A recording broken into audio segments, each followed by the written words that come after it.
ने एक कार्यक्रम बनाया है कि एक जो है सफ़ेद कपड़ा लेकर के चलेंगे।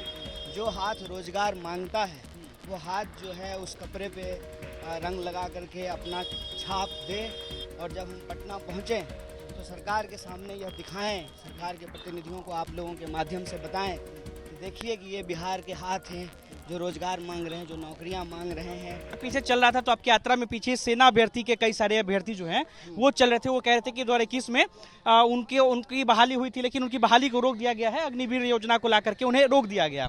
तो क्या ऐसे और भी अभ्यर्थी हैं जिन्होंने आपसे कनेक्शन मतलब संपर्क किया हो आपकी इस यात्रा को लेकर के कि हम भी इस यात्रा में आना चाहते हैं?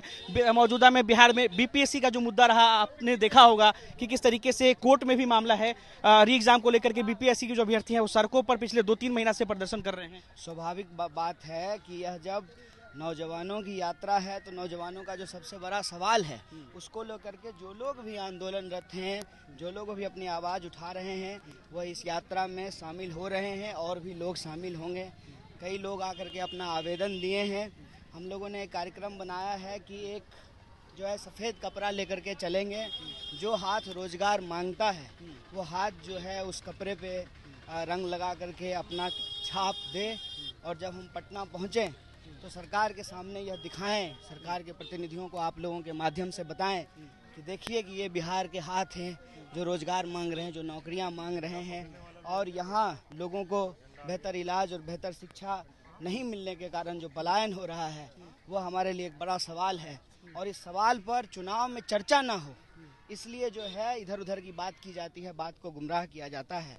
तो मुझे पूरी उम्मीद है कि जो बिहार के बारे में अच्छा सोचते हैं, बिहार के भविष्य के बारे में सोचते हैं, वो तमाम लोग इस यात्रा का हिस्सा होंगे। प्रत्यक्ष या अप्रत्यक्ष रूप से उनका साथ और समर्थन हमको इस यात्रा में मिल रहा है और आगे मिलेगा। कांग्रेस के लिए पहली बार आप यहाँ पर यात्रा कर रहे हैं, चुनावी साल है, युवा हैं आप, युवाओं के लिए आप यात्रा कर रहे हैं, और इस बार के चुनाव में बिहार के जो युवा हैं वो महत्वपूर्ण भूमिका निभाने वाले हैं।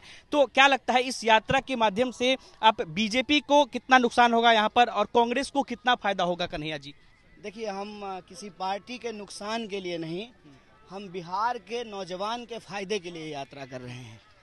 और जहाँ तक आपने कहा कि नौजवान से जो है सरकार बदलती है, यहाँ नहीं पूरी दुनिया में जहाँ का युवा जागता है वहाँ जो है नई शुरुआत होती है, वहाँ नई क्रांति होती है, वहाँ परिवर्तन होता है। तो बिहार ही नहीं पूरी दुनिया में युवा शक्ति जो है वो परिवर्तन करने का मादा रखती है। और बिहार के युवा अगर चाहते हैं कि अपने भविष्य को बेहतर बनाएं तो वो इस अभियान का भी हिस्सा बने, पलायन रोकने और नौकरी देने की जो मांग है इससे भी जुड़ें।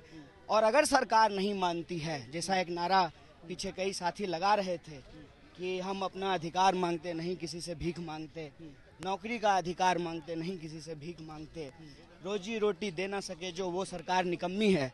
जो सरकार निकम्मी है वो सरकार बदलनी है। या तो सरकार नौकरी दे, रोजगार दे, पलायन रोके, और सरकार यदि ऐसा नहीं कर पा रही है तो उसको कोई नैतिक अधिकार नहीं है कि वो कुर्सी पे बैठे और बिहार के लोगों को उनके भविष्य को और अंधेरे में ले जाए।